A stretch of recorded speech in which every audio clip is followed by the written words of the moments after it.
Shalom kekasih-kekasih Tuhan, selamat pagi. Saudaraku sekalian, menjadi anak Tuhan yang kuat dan kokoh serta berharga tentu merupakan impian setiap orang Kristen.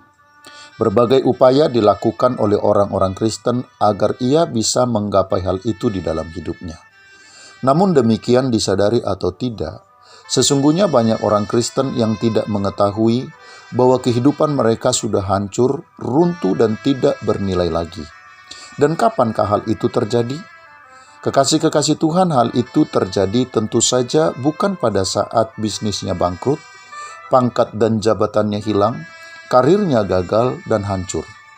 Hidup seorang Kristiani hancur, runtuh, dan tidak bernilai juga bukan pada saat ia ada di dalam masalah dan pergumulan hidup yang sangat berat, ada di dalam keadaan berkekurangan secara materi, dan ada di dalam sakit penyakit yang tidak kunjung sembuh, yang menyebabkannya secara fisik tidak bisa berbuat sesuatu seperti yang dilakukan oleh banyak orang.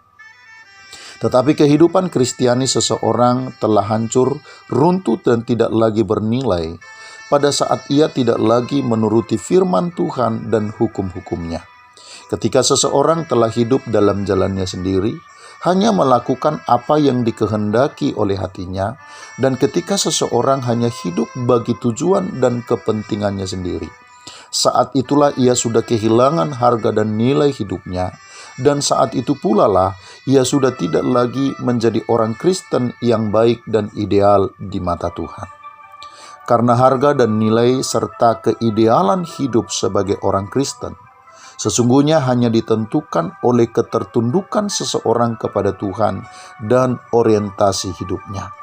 Ketika dalam segala keadaan seseorang tunduk kepada Tuhan dan dalam segala hal ia menyelenggarakan hidupnya bagi tujuan dan maksud-maksud Tuhan, maka apapun keadaannya, ia sudah menjadi orang Kristen yang kuat, kokoh, dan sangat berharga serta bernilai di mata Tuhan.